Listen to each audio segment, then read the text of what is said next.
여러분 안녕하십니까? 오늘의 미국 강희신입니다. 오늘 미국이 일요일이고 한국을 포함한 다른 여러 나라들은 이미 월요일이 시작되는 그런 때입니다. 그래서 이제 미국이 일요일이기도 하고 해서 오늘부터는 week ahead, 오늘의 미국 시간에 미국 날짜로 일요일, 한국 날짜로 월요일에는 week ahead라고 이름을 붙여서 과연 다음 한 주일 동안에는 세계에서 물론 미국과 한국을 포함해서입니다. 어떤 일들을 공통적으로 우리가 주목을 할 수 있는가, 주목을 사람들이 할 것인가 하는 이슈를 좀 전해드리겠습니다. 그래서 이제 오늘은 물론 이제 세계에서 많은 일들 가운데서 한국 사람들과 코리안 아메리칸, 미국 사람, 유럽 사람들이 다 공통적으로 주목하고 있는 이슈를 전해드릴 텐데, 더군다나 이제 주목하고 있는 이슈 가운데 하나는 유엔에서 열리는 세계 리더들의 모임, 그리고 이제 특히 그 가운데서 가장 중요한 이슈로 다뤄질 것이 북한이기 때문에요. 그 부분이 있겠는데 그것은 일단 이제 조금 뒤에 전해드리겠습니다. 그리고 역시 유엔에서 일어나는 그런 일들에 관해서 미국에서 주목하고 있는 두 사람이 있습니다. 만일 이 두 사람이 만난다면 북한 핵 문제를 풀 수 있는 돌파구라는 표현이 적절하네요. 그런 것들을 마련할 수도 있을 텐데 하고 보는 전문가가 있거든요. 그 두 사람, 국적이 다른 두 사람입니다. 그 부분도 함께 전해드리겠고, 그리고 제가 좋아하는 가수예요. Morning has broken. 그리고 예전에 양병식 씨였던가요? Lisa said Lisa wild world 나나나나나 peace train 따라라따따따 all very young. 이 스티븐슨 이 같은 노래를 부른, 왜 갑자기 이름이 생각이 안 나요? 캣 스티븐스는 미국과는 여러 가지 연관이 있는 가수이기도 하고 아주 묘한 세계적으로도 그가 이제 이슬람교로 개종을 하고 수십 년이 지났기 때문에, 그런데 그 사이에 여러 가지 변화가 있습니다. 그런데 이번에 새로운 앨범을 이번 주에 냈기 때문에 역시 미국에서도 주목받고 있어서 그 같은 내용들을 중심으로 week ahead 첫 번째 시간 전해드리겠습니다. 네. 다음 주 미국 날짜로 화요일과 수요일에 미국의 연방준비제도가, 그러니까 중앙은행이 이틀 동안 공개시장위원회 미팅 항상 하잖아요. 9월 달에 있는데 하고 나서 과연 미국의 통화정책의 방향을 어떻게 가지고 갈 것인가. 이것은 미국뿐만이 아니라 한국에서도 중요하고 유럽도 다 쳐다보고 있는 이슈잖아요. 그래서 이틀 회의하고 나서 자넷 옐런 연방준비제도 의장이 아마 대부분의 전문가들은 미국에서 이자율을 올리지 않을 것으로 예상을 하고 있습니다. 투자가들은 이자율 그 여부보다도 중앙은행의 장기적인 통화정책이 어떻게 되는가, 지금 실업률이 많이 내려가고 있잖아요. 연방준비제도 차원에서의 경기부양책도 멈추고 있기 때문에 미래를 좀 얘기하는 그런 커멘터리 같은 것을 자넷 옐런 연방준비제도 의장으로부터 듣고 싶어 합니다. 그리고 이제 미국뿐만이 아니라 다음 주, 한국은 이미 월요일이 시작이 됐습니다만 미국은 월요일이 내일이니까요. 하기는 미국 사람들은요, 일요일부터 새로운 시작이라고 생각하는 사람들도 많이 있습니다. 그러나 한국에서 오래 자라왔고 교육받고 생활받았던 코리안 아메리칸들은 전부 월요일을 새로운 한 주일의 시작이라고 생각을 하죠. 미국뿐만이 아니라 영국과 일본의 중앙은행도 미팅이 있잖아요. 그리고 이제 또 하나 중요한 것은, 네, 영국 중앙은행 얘기 조금만 한마디만 더 말씀드릴게요. 영국 중앙은행장이 워싱턴 DC에 있는 IMF 국제통화기금에서 연설을 합니다. 마크 카니 중앙은행장이죠. 자넷 옐런 미국의 연방준비제도 의장도 그곳에서 연설을 했었고, 중국의 중앙은행장도 이제 최근에 다 했었던 일입니다. 유럽의 중앙은행장 마리오 드라기도 마찬가지고요. 그리고는 목요일이 되면 미국 날짜로 일본의 중앙은행에서도 새로운 정책을 발표를 하고 중앙은행장이 이제 새 정책 같은 것에 대한 기자들의 질문도 받고 합니다. 하루도 그 하루히코 이 중앙은행장이죠. 그래서 이제 미국과 영국과 일본의 중앙은행의 움직임이 다음 주에는 가장 중요하게 봐질 그런 그 경제 분야에서 이슈고, 그리고 아마 다음 주가 되면 여러분들 그 브렉시트에 대해서 굉장히 많이 얘기를 들으실 겁니다. 미국과 마찬가지로 뭐 영국 퍼스트, 유럽연합에 우리가 왜 돈만 내면서 부담금만 내고 그래야지 되는가, 거기에서 탈퇴하겠다고 실제로 탈퇴하는 투표에 사람들이 그 찬성을 던졌습니다만은 지금은 후회하고 있는 사람들도 굉장히 많다죠. 그런데 뭐 국민 투표로 이루어졌으니까 영국이 유럽연합과 어떻게 표현하면 가장 적절할까요? 이혼을 하는 과정이 시작된다라고 말씀드리겠습니다. 그래서 다음 주 금요일에 테레사 메이 영국 총리가 플로런스에서 이제 이에 관련된 기조연설을 하면서 뭘 어떻게 할 것인가, 현상 유지는 뭐 몇 년 더 이어지겠죠. 이분 블랙시트에서 탈퇴하고 나서도 탈퇴 시기가 그 2019년 5월이잖아요. 그동안에 뭐 페이먼트 같은 것은 어떻게 할 것이며, 이혼을 시작할 때 남자가 할 일, 여자가 할 일, 이런데 누가 남자고 누가 영국이 여자인가요? 어떻게 되나요? 투두 리스트 아이템 만드는 것을 시작을 하는 거죠. 그리고 나서 미래의 그 영국과 유럽연합과의 관계는 어떻게 되는가, 이게 이제 구체적으로 다음 주부터 시작이 됩니다. 영국은 뭐 유럽연합에 가입하면서도 파운드화를 지켜온 것을 참 그 속으로 웃었잖아요. 뭐 통일된 통화를 썼으면, 돈을 썼으면 참 힘들었을 텐데요. 그리고 이제 영국과 미국과의 관계는 지난 금요일에 여러분들께 말씀을 드렸는데, 미국 대통령이 런던에서 발생한 그 테러 사건에 대해서 런던 경찰국이 발표하기도 전에 뭐 누구다라고 거의 지목하는 듯이 하면서 거봐라, 나의 정책이 더 옳지라고 트윗하는 그 이후에 테레사 메이 총리가 별로 도움이 되지 않습니다라고 얘기를 했고, 영국 사람들이 굉장히 그 트럼프 대통령에 대해서 불쾌하게 느끼고 있어요. 이번이 처음도 아니고 지난번에도 그 런던에서 테러가 발생했었을 때도 뭐 런던 시장이 잘못한다는 식의 얘기를 했었고, 그 부분에 대해서도 당시에 테레사 메이 총리도 런던 시장이 옳다는 식으로 얘기를 했었는데, 또 영국 런던 시장이 런던 시장치고 처음으로 이제 그 종교를 갖고 있는 사람이잖아요. 그래서 영국과 미국은 미국 사람들은 그렇지 않은데 영국 사람들이 미국을 별로 좋지 않게 생각하는 거죠. 그리고 이제 가장 다음 주에 세계적인 그 핫 아이템이 되는 것을 세계적인 쪽과 또 특히 그 문재인 대통령도 이곳에서 그 트럼프 대통령, 그 아베 신조 일본 총리와도 같은 북한 이슈를 가지고 회담을 할 것이기 때문에 이렇게 따로 떼서 좀 보겠습니다. 유엔의 그 회원국이 193개국 아니던가요? 그 가운데서 이제 100개국이 넘는 나라의 정상들이 모이는데, 대통령들도 가고 뭐 외교장관, 외무장관들도 가고 세계 리더들이 굉장히 지금 뉴욕에 모이는 거죠.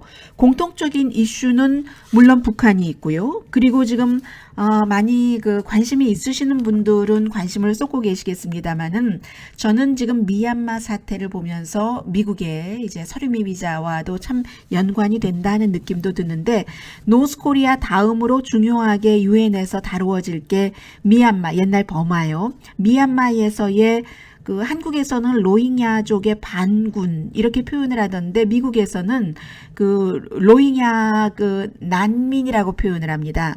미얀마가 그 버마가 그 인종이 뭐 버마족이 한 68%잖아요. 그리고 종교로 보면은 90%가 불교고 기독교가 4%, 이슬람교가 4%인데 지금 이 로힝야족이 이슬람교 소수구인 거죠. 그리고 군사 정권이 이들에게 시민권 주는 것은 거부하면서 강제로 노동시키고 세금 같은 것도 엄청 받아가고, 그래서 이제 무슬림 소수인 거예요. 인종 청소를 하고 있다라고 유엔에서는 표현을 하고 있는데, 거의 그 지난 3주일 동안에 40만 명이 그 군사 정권의 그런 압박을 견디지 못하고 바로 옆에 있는 나라로 도망갈 수밖에 없잖아요. 방글라데시. 그런데 방글라데시는 세계에서 얼마나 가난한 나라예요. 뭐 1년 동안 한 1,300달러 정도 가지고 생활하는 나라인데도 이 40만 명이나 되는 몰려오는 난민이 문제가 되긴 하지만 그 사람들에게 자신들도 먹을 것 없으면서 옷 주고 텐트 주고 먹을 것 주고 정말 눈물 납니다. 방글라데시 사람들을 보면은요. 그리고 이 미얀마에서 그 로힝야족이 그 군사 정권에 압박받으면서 옆 나라로 피신하는 거 보면은 그 진흙길이에요. 왜 그렇게 거긴 또 그렇게 진흙이 많고 하는지 뭐 기후, 그 비 이런 것이죠. 그래서 할머니가 깡 말랐어요. 그 깡 마른 할머니가 옷도 제대로 챙겨 입지 못하신 채 그 진흙을 치적치적 그 아주 무거운 발걸음을 떼어 놓아야지 되니까 긴 그 지팡이를 짚고요. 지팡이를 짚고 또 그보다 더 할머니보다 더 마른 것 같은 아기를 업고 또 이제 10살도 돼 보이지 않는 아마 못 먹어서 더 어려 보이는지도 모르죠. 그런 소년이 자기보다 어린 동생을 또 업고 안고 그 진흙길을 터벅터벅 걸어가는 이 미얀마 사태도 이번에 유엔에서 논의하게 되고요. 당연히 테러리즘, 지구온난화가 중요한 이슈가 됩니다. 세계적으로 가장 주목을 받을 두 사람은 미국과 프랑스 대통령입니다. 왜냐하면 두 사람이 대통령이 되고 나서 처음으로 국제무대, 유엔 무대에 데뷔를 하기 때문이죠. 그리고 이제 또 주목받는 사람이 있다면 아프리카에서 최장기 집권을 하는 1987년부터 지금 이제 정통성 그 논란도 있고요. 짐바브웨의 그 아프리카의 이제 독재자죠. 처음에는 사실은 백인에 항거하는 이런 일로 시작해서 영국으로부터 1980년에 그 독립할 때는 건국의 총리였는데 총리제를 폐지하고 본인이 이제 계속 그 뭐 대통령이 되면서부터는 뭐 그 선거에 있어서의 그런 그 부정부패 같은 것도 있었고 그 로버트 그 무가베도 역시 옵니다. 본인이 예전에 그 백인들과 충돌하고 그 권리를 주장하고 할 때와는 너무 많이 달라졌기 때문에 이번에 수행단만 그 70명이 된다고 하고요. 과거에는 사실 그 흑인 민족주의를 얘기하면서 10년 동안 수감됐다 1974년도에 석방됐었던 사람이죠. 무장투쟁도 했었고요. 백인 정권에 대해서. 그리고 이제 그 마오쩌둥 그 경제 같은 것을 이어받았고 원래는 1990년대부터 일당 독재, 그 마르크스주의의 국가를 건설하려고 하다가 실패했습니다. 가장 아프리카에서 가난한 나라이면서도 본인은 호화롭게 생활하는 사람. 피델 카스트로와 친했고 그 우고 차베스와도 친했고 넬슨 만델라와도 잘 지냈는데 아마 넬슨 만델라 남아프리카 공화국 대통령은 이 그 소수의 백인이 다수의 90%가 넘는 그런 흑인을 뭐 10%도 안 되는 백인이 지배한 사우스 아프리카와 짐바브웨와 그 같은 그 흑인이라는 인종에 있어서의 공통점 때문에 친하지 않았는가 생각이 되고요.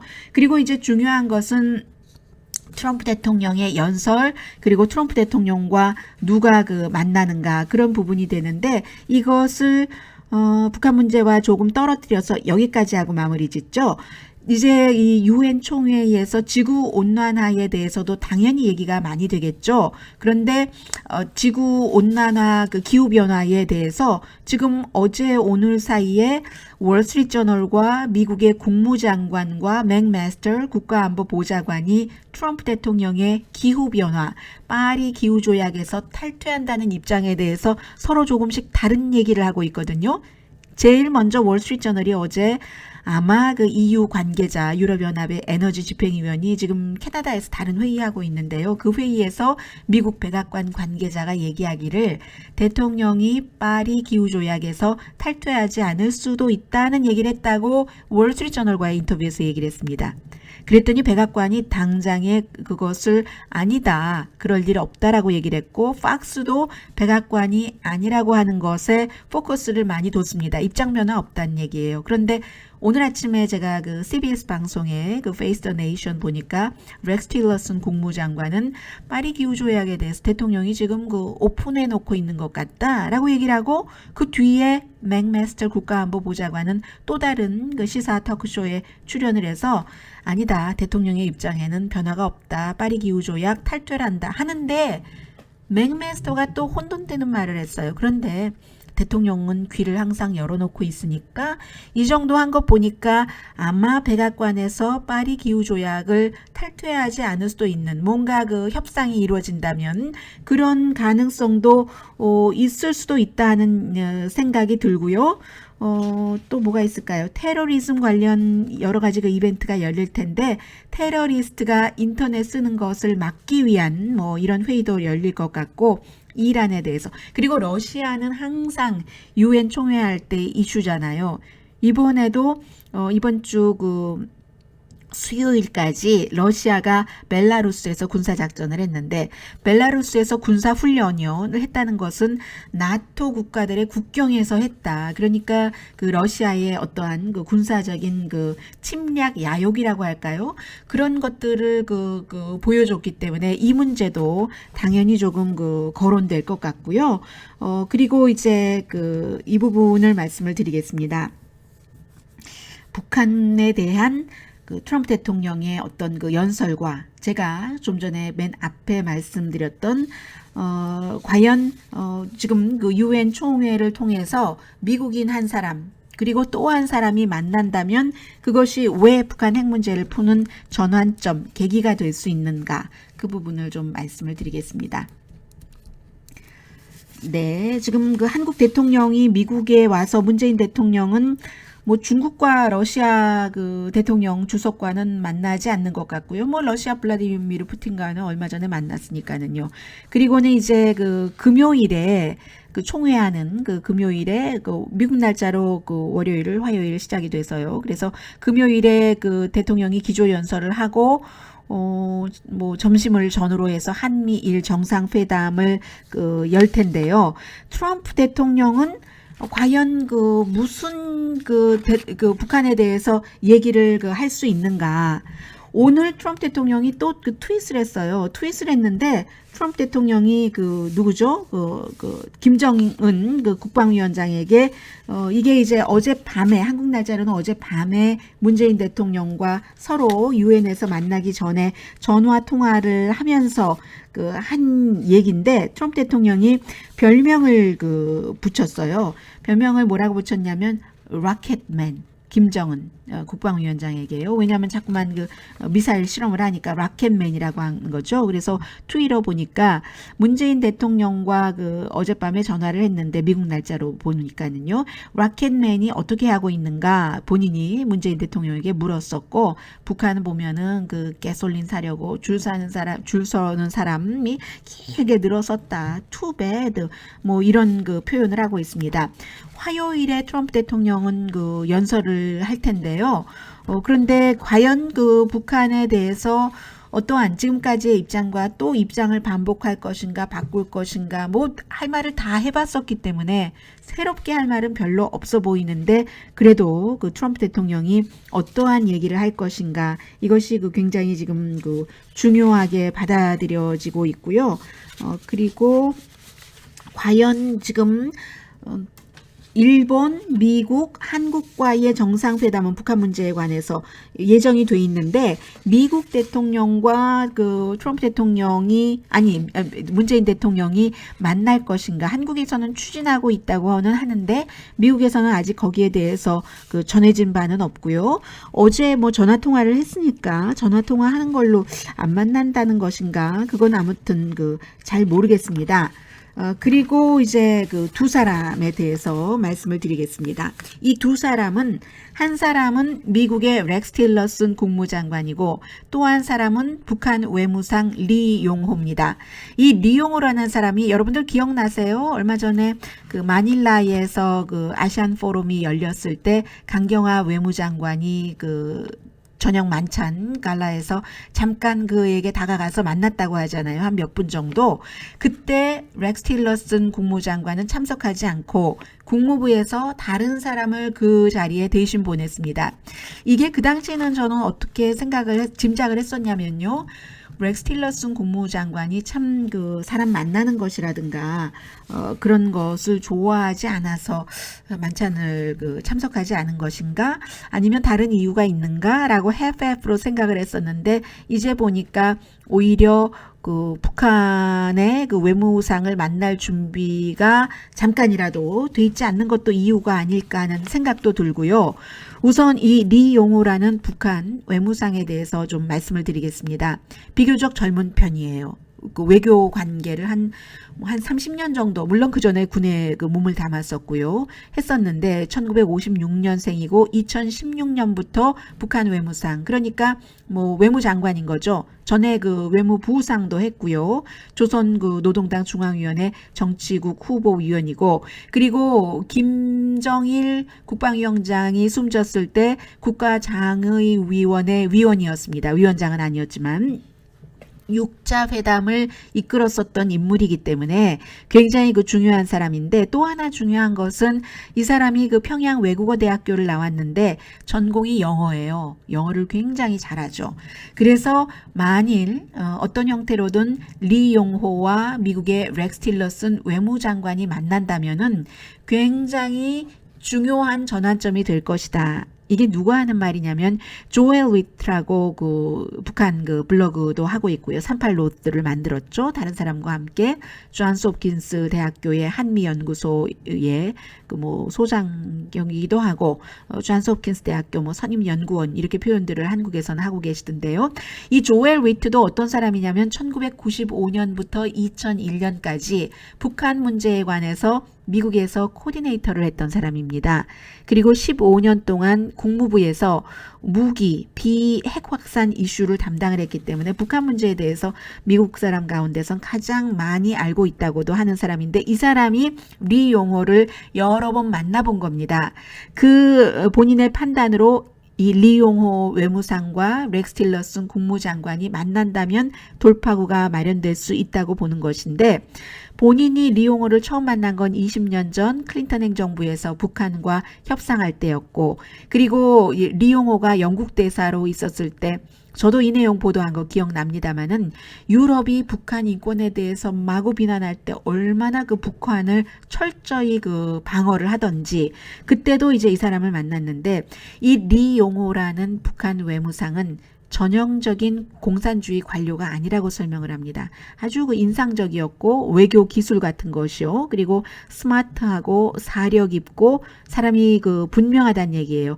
남의 말을 조심스럽게 잘 듣고 정밀하게 질문을 하고 뭘 안다는 얘기죠. 답변도 신중하게 하고 플러스 다른 나라의 입장도 이해하고 그러면서 동시에 북한 입장을 방어하는 사람이라는 거예요. 아주 그 북한을 방어할 때는 강하게 방어하는 합리적인 인물이고, 게다 대고 그 리 용호의 아버지 때부터 이 김정은, 김정일, 김일성 이런 그 할아버지, 아버지, 아들 대와 굉장히 그 연관이 있는 그런 가문이기 때문에 그 리 용호가 미국의 그 외무장관과 만난다면 중요한다는 거죠. 그리고 김정일 당시에는 외교정책 어드바이저도 했고요. 뭐 30년 뭐 외교부에서 일을 했으니까요. 다른 그 예를 들어서 미국 그 전문가에 대해서 또 미국에 대해서 여러 가지 그 북한에서도 뭐 물어봐야 되겠다 하면은 결국은 그 이 리 용호가 이끌고 있는 곳에 리 용호에게 여러 가지를 물어본다고도 설명을 해줍니다. 워싱턴의 뭐 핵 이슈라든가 또 미국인이 그 북한을 방문하고 할 때 왜 얼마 전에도 또 가끔 협상을 하기 위해서도 방문을 하잖아요. 그때도 미국 통인 거예요. 한마디로 영어도 잘하고. 그래서 이 사람과의 미팅은 트럼프 행정부가 김정은 정권을 직접 김정은의 시각을 보는 기회가 될 것이다. 그러니까 한국식으로 표현을 하자면 뭐 문재인 대통령의 복심이 김모 뭐 의원이다 하는 것처럼 김정은의 복심이 바로 그 리 용호 그 외무상이다라고 보고 있는 거죠. 그리고 더군다나 지금 미국이 니키 헤일리 유엔 대사도 북한인을 비난을 하면서도 북한이 돌아오지 않을 포지션을 넘은 것은 아닙니다. 대화의 문을 열어두고 있다는 얘기예요. 그래서 미국의 렉스 틸러슨 국무장관이 리 용호 북한 그 외무상에게 김정은에게 가는 메시지를 이번에 만난다면 전달할 수 있다. 직접 전달할 경우는 이 오해라는 게 그 굉장히 중요하잖아요. 국가 간의 대화의 채널이 차단됐을 때. 그리고 그 오해에서 계산 착오가 나올 수도 있다는 것이죠. 계산 착오가 핵을 가진 북한이 했을 때는 또 정말 예측하지 못한 일들도 일어날 수 있고 하면서 렉스 틸러슨 국무장관이 유능한 국무장관으로 평가되지는 않지만 지금 이 글을 쓴 그 북한 문제 전문가가 하는 얘기예요. 그 조엘 위트 씨가 하는 얘기입니다. 그래도 그 같은 미국의 입장, 메시지를 전달할 적절한 인물이다라고 얘기를 하면서 왜냐면은 그 렉스 틸러슨 국무장관이 누가 뭐라고 하더라도 외교 경험이 있었다 없었다 말이 많아도 지난번에 그 미국 대학생 오토 원비어가 귀국될 때 그 백 채널로 비공식 채널을 운전했었던 그 사람이잖아요. 미국의 외무장관이니까. 그리고 이 외무장관이 북한의 정권 교체를 원하지 않는다. 평화 해결을 원한다라고 계속 얘기를 하고 있고 또 하나 미국이 군사적인 이슈에 대해서는 항상 외무부와 국무부가 의견을 달리합니다.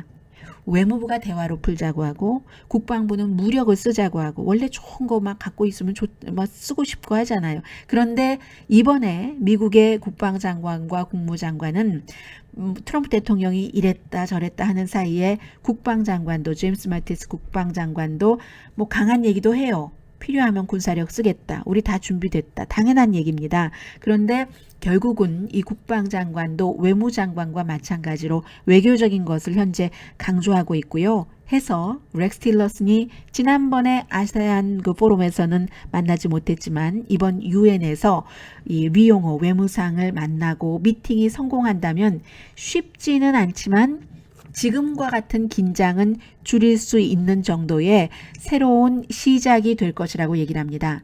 그리고 계속 나오는 얘기예요. 여기에도 주목해 볼 필요가 있습니다.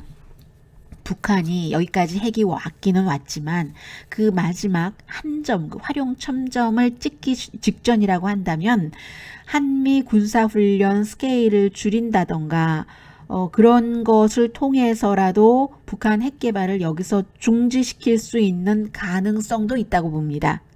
물론 한미 군사훈련 스케일을 줄인다는 것이 한국의 국방력을 약화시킨다는 그런 그 한국에서의 지적도 나오고는 있지만 꼭 그렇지는 않다고 위협적이지는 않다고 얘기를 하고 있습니다. 그리고 또 하나는 지금 미국의 외무장관과 북한의 외무상이 만나는 그런 그 미팅이 셋업됐다는 얘기는 아니에요.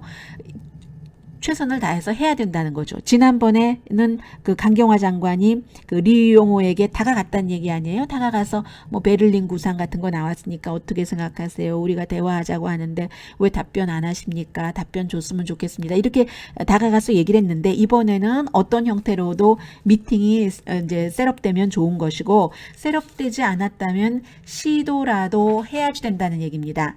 만약에 이 두 사람의 미팅이 성사되면은 트럼프가 그 문재인 대통령을 트윗으로 비난을 했었던 미국이 그야말로 유화 정책으로 간다는 그런 그 신호도 보여준다고 하면서 이 뭐 그 북한 문제 정말 전문가죠. 이 조엘 가스 위트 씨가 얘기하기를 윈스턴 처칠이 예전에 한 얘기를 말합니다. 1954년도 6월 26일 백악관에서 그 오찬 먹으면서 비공개 오찬이었기 때문에 사실은 정확하게 그의 표현이 뭔지는 모르겠는데 그러니까 그 말만 하는 것도 그 jaw to jaw 그 턱 할 때요. 그것이 better than to war라고 얘기를 합니다.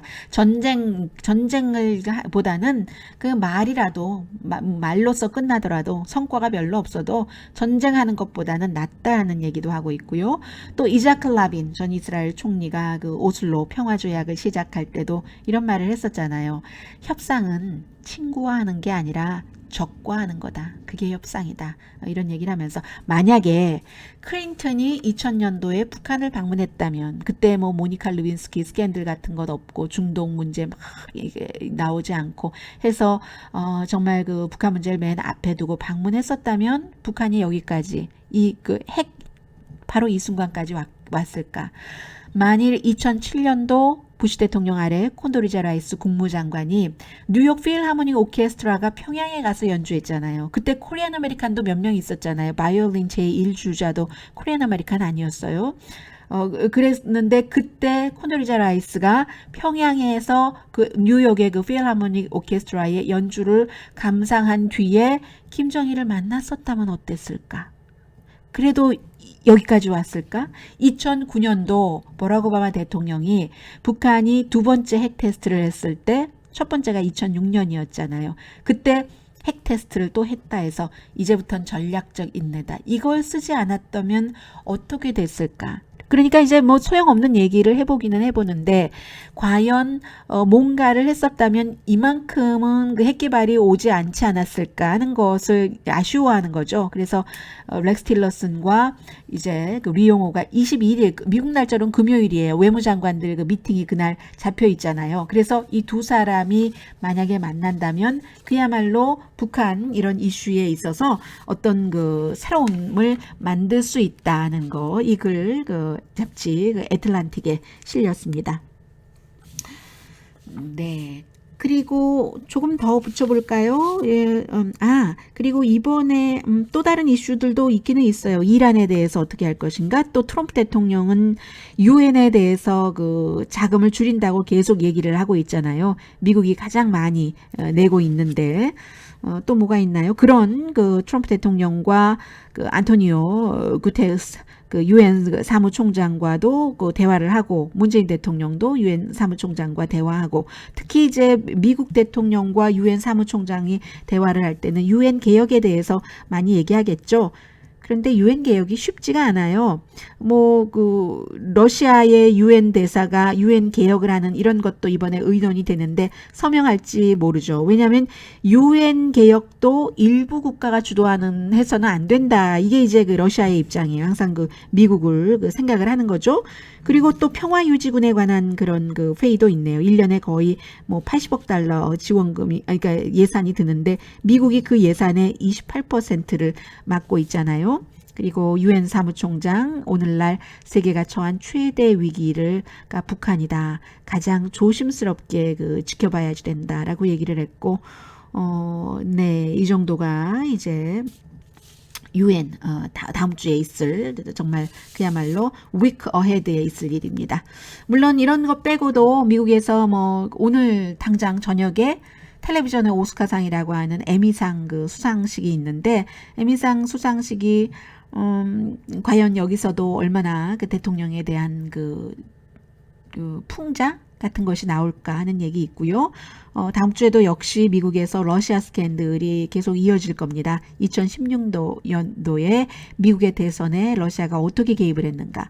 크레물린과 연관된 회사가 가짜 뉴스를 페이스북을 통해서 퍼뜨릴 때 페이스북 어카운트에 가짜 미국 사람 이름 뭐 이런 것만 있어야지 되는 게 아니잖아요. 사진이 있어야 되잖아요. 그래서 이제 브라질 그 세일즈맨 가족의 사진도 썼고 그 세일즈맨이 그 얘기해줘서 알았죠. 며칠 전에 그 뉴욕타임스에 보도가 됐었죠. 딸하고 있는 아빠. 그리고 다카 문제도 그 어렸을 때 부모 따라서 미국에 왔는데 부모가 서류 미비자이기 때문에 본인들도 서류 미비자인 이 문제도 다음 주에 계속 이어질 텐데 다카 이 카드 그 프로그램을 받고 있는 사람 가운데 유난히 한인이 많다고 하대요. 그래서 그 NPR 방송과 그 라스트 네임이 리인 워싱턴 DC에서 대학교 졸업반인 한 한인 학생이 인터뷰하는 얘기도 들었는데 그 가운데는 정말로 미국이 필요한 사람들도 많다는 얘기예요. 예를 들어서 본인들의 부모님들도 영주권을 받을 수 있었는데 가짜 변호사인 줄 알고 돈만 다 날리고 사기꾼이죠. 그랬기 때문에 우리가 합법 신분이 못된 것이다. 그런 얘기도 나오고 있고 플로리다주 얼마 지나갔고 또 그런데도 지금 동부에 또 다른 허리케인 호세가 몰려온다고요. 다음 주쯤에 내일부터 시작이 된다고 해서 지금 뭐 이런 것들도 아마 다음 주 week ahead에 여러분들께서 이제 미국 뉴스에 대해서는 많이 그 들으시는 그런 그 부분일 것 같습니다. 오늘의 미국 week ahead 듣고 계십니다. 이번 주 어제였던가요? 어제였었던 것 같은데요. 그제였었던가요?